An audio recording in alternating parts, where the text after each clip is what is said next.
तो जी एक संशय था, जैसे कि जब से आपको नहीं जाना, उससे पहले हमारी व्यवहार उन फौज में कुछ और थी।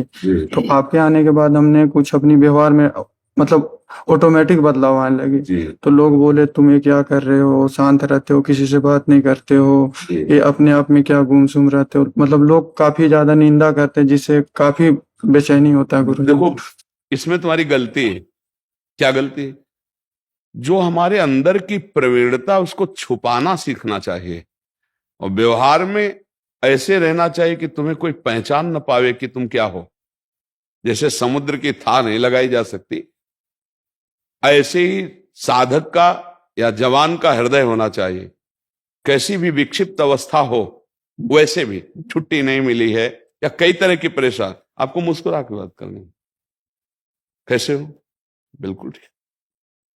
और उसको दबाना सीखो। भजन की वृत्ति को अच्छा, आप तो अभी सुन के चले हो ना, हम तो बचपन से चले ना, हम आपसे बात कर रहे हैं ना।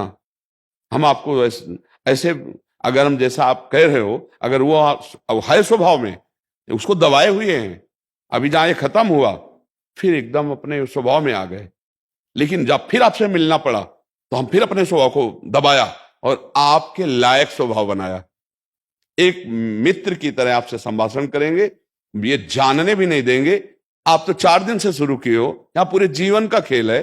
तो हमको तो एकदम ही हो जाना चाहिए ना। तो एकदम ही तो है, लेकिन उसको शासन में लेके, जब हमारे सेवा कार्य, जब तुमसे मित्र बात करें वैसे हंस के बात करो। गंदे आचरण करने की हम अनुमति नहीं देते।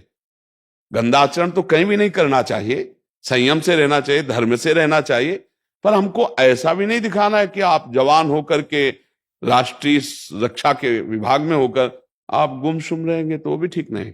नहीं गुरु जी, मेरा कहने का मतलब वो नहीं था। जैसे क्या था कि लोग इधर की बातें, उल्टी सीधे बातें ज्यादातर करते हैं, उन बातों से हम बचना चाहते हैं। तो वो लोग नहीं, अब यहां भी आपको राज सैनिक के कारण कह रहा हूं। यहां भी वो बातें कर रहे हैं, ऐसे कह रहे हैं, अपने भी मुस्कुरा, अंदर से राधा राधा जप रहे, अपने कोई प्रभाव नहीं। जो रहीम उत्तम प्रकट का कर सकत कुसंग, चंदन विष व्यापत नहीं लपटे रात भुजंग। बलवान बन, इसमें भी निर्बलता है, परमार्थ की निर्बलता ही है। अरे सबके बीच में मुस्कुरा के हंस करके, वो हंसी मजाक कर रहे हैं, हम राधा राधा अंदर से जप रहे हैं। हाँ भाई ठीक। उसको समझ में नहीं आना चाहिए कि आप बहुत गंभीर हैं, आप कोई धर्म में चल रहे हैं, आप कोई भजन कर रहे हैं। नहीं, एकदम चतुरता सीखो। समझ रहे हैं हमारी बात? जैसे गुरु जी इस बीच में कोई गलत बातें, गलत आचरण कर रहा है, उस बीच में हमें ऐसे, उस बीच में हम राधा राधा जप रहे हैं, हंसी मजाक भी कर रहे हैं, वो हम पे असर नहीं करेगा ना कुछ गुरु जी? बस इसी चीज का भय होता है गुरु जी। चतुर सुजान वही है जो सब जगह पूरी बाजार से निकल जाए, लेकिन हर दुकान, हर सामान थोड़ी मैं खरीदनी, हमें जो खरीदनी वही खरीदनी। ये थोड़ी कि हर दुकान में हम खड़े हो गए जाकर। नहीं, हमें कहाँ जाना है, हमारा लक्ष्य क्या है? गंदी बातें हो रही, हंसी मजाक हो रही, क्योंकि सब प्रकृति के जवान है, और करेंगे नहीं तो डिप्रेशन में पहुंच जाएंगे। बात समझिए ना। छुट्टी नहीं मिल रही, विविध प्रकार के कष्टों को सह रहे, तो हंसी मजाक कर रहे हैं, उनके विषय में नहीं सोचना। अपने को क्या करना, उसी में सम्मिलित हो जाते हैं। नहीं तो मन में भय बना रहता गुरु जी की, कहीं हम भी ऐसे करते तो फिर से वैसे नहीं बने। नहीं, कमजोर के हो, उस समय हम राधा राधा जपेंगे, बहुत आनंद आएगा। जब तुमसे हंसी मजाक कर रहे हो और उस समय तुम अंदर से राधा राधा राधा और हंसो वैसे ही, जानने मत दो, तो देखो आप बहुत अच्छे हो जाओगे। गुरु जी आपने जैसे कुछ, मैंने आपकी वाणी में देखो, अलग अलग उपदेश है। ये संतों को जब बोलेंगे ना, तो ये नहीं बोलेंगे। संतों को जो बोलेंगे तो अलग बोलेंगे, गृहस्थों को बोलेंगे अलग। ना आप संत हो ना आप गृहस्थ हो, आप राज सैनिक हो। आपको ये समझना पड़ेगा ना। नहीं, जैसे आपने कहा था जैसी रहनी होती सहनी होती, जैसे मतलब हम जैसी बातें सुनेंगे धीरे धीरे मन वैसा। तो डर ये बना रहता है कि उनकी, और आज हम जो तुम्हें उपदेश दे रहे हैं, इसको नहीं पकड़ पा रहे हो। कर लिया गुरु जी। बस बिल डर मत, साथ हम तेरे। जी गुरु। डर मत। अरे बहुत उत्साह की जरूरत है। स्वांग करना है, केवल स्वांग करना है बच्चा, सच्ची मानना। असलियत में हम भगवान के थे, भगवान के हैं, भगवान के ही रहेंगे। स्वांग में हमसे गलती हो गई। हमें जगन नाटकों में एक वीर सैनिक का स्वांग मिला है, ये ध्यान रखना। हमारी उस स्वांग में कमी नहीं होनी चाहिए, तो हमें इनाम मिलेगा भगवत प्राप्ति। बिल्कुल बच्चा, बिल्कुल हमारे अंदर की बात को समझ लो, बिल्कुल हृदय से कह रहा हूं। कोई जान ना पावे कि तुम क्या हो। जैसी बात, जैसा उसमें वो आप रमे हुए दिखाई दे रहे हो, लेकिन आपके अंदर राधा राधा चल रहा है। और आप किसी भी गंदगी को अंदर स्वीकार नहीं होने दे रहे, और गंदगी के बीच में बैठे हुए ये शराब पी रहे, ये मांस खा रहे, ये मजाक कर रहे, हंसी कर रहे, वहां आप भी बैठे हो, आप बिल्कुल अपने में बैठे हो। ऐसे को जब वहां परास्त कोई नहीं कर पाएगा तो सृष्टि में परास्त नहीं कर। भगवान ने बढ़िया परिस्थिति दी है, और हंसो, खेलो, बात करो, लेकिन जहां तुम्हारी भ्रष्ट होने की बात आवे वहां अपने को बचा लो। सबके बीच में रहना सीखो, और ऐसे रहना सीखो घुल मिल के। जल में ही कमल पैदा होता है, जल में ही रहता है, अलग उठा के देखो बिल्कुल अलग मिलेगा। ऐसे होता है परमार्थिक साधक। अगर ऐसे तो मानो आप राज सैनिक ना होकर के अगर गृहस्थ होते तो पूरा परिवार आपका परेशान हो जाएगा।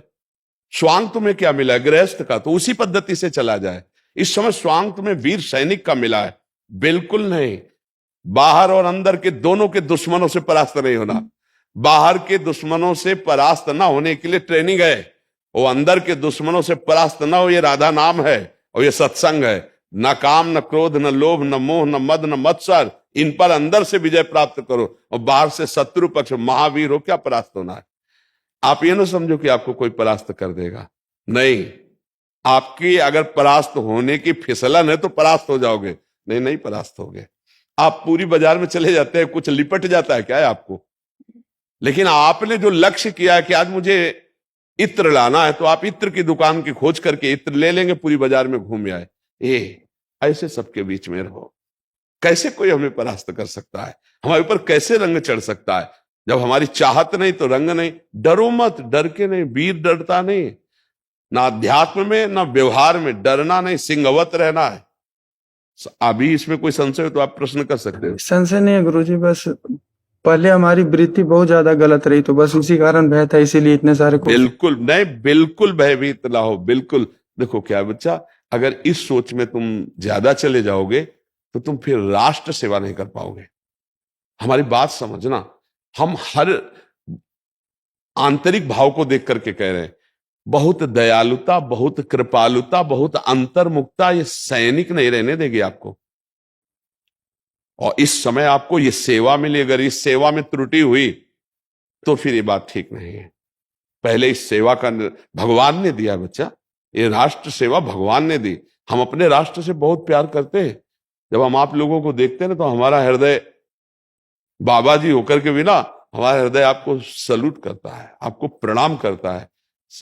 कोई आपका छोटा पद नहीं, राष्ट्र सेवा पे, पूरे संपूर्ण राष्ट्र की सेवा का भार आपके कांधे पर रखा हुआ, उस पर ध्यान दीजिए, उसी से भगवत प्राप्ति होगी।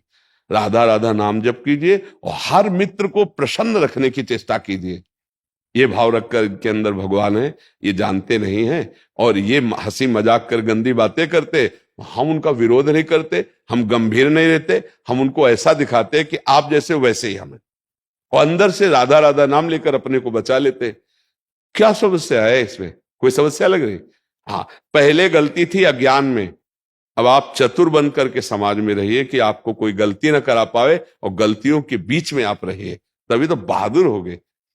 सच्ची बात कहते हैं, गुफा में भाग के चाहे कोई कितना चला जाए, पक्का तभी माना जाएगा जब संसार में आकर के त्रुटि ना हो।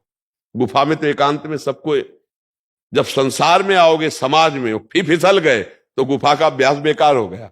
और अगर गृहस्थी में हो, संसार में हो, और यहां संभल गए तो गुफा में तो संभले संभलाए हो, फिर क्या उसमें। पर राष्ट्र सेवा में हो तो इसलिए अभी सावधान चलो। राधा राधा राधा, जैसी परिस्थिति हो उस परिस्थिति को भगवान का प्रसाद समझकर आगे बढ़ो। इसमें इस चिंतन से परेशानी आ जाएगी, ऐसा चिंतन। इसीलिए हम कहते हैं सत्संग सबके लिए होता है।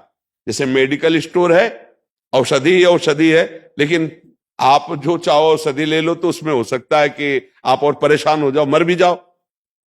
डॉक्टर के अनुसार औषधि उसी मेडिकल स्टोर में, ऐसे ही शास्त्र पूरा मेडिकल स्टोर है, सिद्धांत सत्संग पूरा मेडिकल स्टोर है। लेकिन हमको पर्सनल बीमारी में कौन सी दवा चाहिए, ये डायरेक्ट पूछना चाहिए वैद्य से, डॉक्टर से, ऐसे सदगुरु से, ऐसे संत से। तो जो हम आपके लिए दे रहे, ये सार्वजनिक सबके लिए नहीं दे रहे, ये आपके लिए दे रहे। जो सार्वजनिक है वो आपके लिए नहीं है, क्योंकि आपका एक विशेष पद है, राष्ट्र सैनिक पद। प्रसन्न हुए, समझ गए, इसमें कोई संशय? महाराज जी, हमें कब लाडली जी का सेवा करने का मौका मिलेगा? हम भी सुबह शाम कीर्तन करना चाहते हैं, मतलब हमारे जो भी सैनिक बैठे हैं इनकी मतलब हमें एक बात बताओ, क्या भारत माता मेरी लाडली नहीं है क्या? जी लाडली देखो, दो रखोगे तो फिर परेशानी आ जाएगी, फिर रुचि नहीं रह जाएगी, फिर आपको ये लगेगा कि ये सेवा छूटे और मैं भी सुबह शाम मंजीरा लेकर, ऐसा लगेगा ना? ये तुम्हारे लिए ठीक नहीं, ये हमारे लिए है। हम एक राष्ट्र के खंभे हैं, सब अलग अलग जगह लगे हुए हैं, उसी से हमारा राष्ट्र है। हम कहीं तपस्या के द्वारा, कीर्तन के द्वारा संभाल रहे हैं, तो कहीं आप व्यायाम, नाना प्रकार की क्रियाओं से शरीर को पुष्ट करके और राष्ट्र सेवा में लगे। आप उसको गौड़ मत समझिए, आप इसको, हमारे इस कर्तव्य को आप देख रहे हैं, लेकिन आप अपने कर्तव्य को नहीं देख रहे। हम एक ही पिता के पुत्र हैं, हमें अलग अलग सेवा मिली, हमारी ये सेवा है, आपकी ये सेवा है। और जब हम दोनों अपनी अपनी सेवाओं को करके पिता के सामने खड़े होंगे, वो दोनों को गले लगाएगा। आप सच्ची मानिए, इसमें ऐसा नहीं है। भगवान ने इसीलिए अर्जुन जी को गीता जी का उपदेश दिया है, ये तो सर्वाणि कर्माणि मयि सन्न्यस्य मत्पराहा, ध्यान दीजिएगा, अनन्ये नैव योगेन माम ध्यायन्त उपासते यत् करोषि, जो तुम कर्म कर रहे हो वो सर्वाणि, वो सब मेरे को अर्पित कर दो। ये तो सर्वाणि कर्माणि मयि सन्न्यस्य मत्परा, हे प्रभु आपने मुझे राष्ट्र सेवा में सैनिक पद दिया है, इसलिए जितना बनता है हम आपका स्मरण करते हैं, जितनी सावधानी से हमें जीना है वो उतना जी रहे, पर ये सारी सेवा आपके लिए है। आप ही हमारे राष्ट्र हो, आप ही हमारी वीरता हो। नाथ आप देख लीजिएगा, निश्चित भगवत प्राप्ति हो जाएगी। निश्चित भगवत प्राप्ति इसलिए कठिन मानी जाती है कि हम लोग सही रास्ते पे नहीं चलते। जैसे हमको बिहारी जी जाना है, इधर है, और हम छठी कला की तरफ दौड़ लगा दें तो हम दूरी बना रहे हैं ना, नजदीक तो नहीं हो रहे। ऐसे ही यदि हम अपने कर्तव्य का पालन नहीं कर रहे हैं और उसको त्याग कर हम सोचते हैं कि इस मार्ग से भगवान मिल जाएंगे, तो पक्का समझ लो वो ऐसे ही दूरी बनती चली जाएगी, जैसे बिहारी जी जाना और छठी कला की तरफ दौड़ पड़े। आपका कर्तव्य आपके लिए पूजा है, नाम जपने के लिए कहीं कोई बाधा नहीं। हम राधा राधा कृष्ण कृष्ण अंदर से नाम जप। अब मतलब सुबह आपको कोई आदेश हो गया, अब आप सोचो कि मैं नहा धो करके माला लेकर रोज कर, नहीं, आपका ये नियम नहीं। आप बंदूक उठाइए, आप अपने कार्य में जाइए, राधा राधा राधा राधा, और अपने सूरवीर की तरह अपने कर्तव्य का पालन। ये बाद में सोचना, मंजीरा बजाना, कीर्तन करना, माला चलाना, नाम जप आदि का ये जो बाहरी स्वरूप है, ये बाद में सोचना। अभी आपका स्वरूप है कि आपके हृदय में तेज हो और दिमाग में शत्रु पक्ष को परास्त करने के विचार हो, और नाम जब चल रहा है, हाथ में अस्त्र है, कदम कदम पर हम अपने कर्तव्य के लिए प्राण न्यौछावर कर रहे हैं। ये तप नहीं तो और क्या है? आप समझिएगा, ये तप है। ऐसा थोड़ी होता कि किसी भी कर्तव्य कर्म को आराम से किया जाता हो। कर्तव्य कर्म कभी सुखपूर्वक होता ही नहीं, कर्तव्य कर्म कष्ट पूर्वक किया जाता है, हर कष्ट सह करके। तो ये हमारी पूजा है, ये आपकी पूजा है, बराबर दोनों को फल मिलेगा, इस बात को समझ लीजिए। हाँ, आपका कर्तव्य हम नहीं कर सकते हो, हमारा कर्तव्य आप नहीं कर सकते। आप अपने कर्तव्य पे रहते हुए राधा राधा बोले, हम अपने कर्तव्य पे रहते हुए राधा राधा, दोनों को फल बराबर मिलेगा, इस बात पे विश्वास। और कोई संशय? इंद्रराज सेन को कुछ प्रसादी वस्त्र दीजिए श्री जी का, सबको जो जो भी हो सबको दे। और ये जो सखिया है ना, इनको भी प्रसाद दे दीजिए, सबको सबको प्रसादी दे दो। ये जब गिरिराज जी के आते हैं जन, तो ये प्रसादी लाते हैं गिरिराज जी की। और ये तो बाहरी प्रसाद है, हम हृदय से आपका स्वागत करते हैं, हृदय से। हाँ हाँ, आपको प्यार करते हैं। हाँ।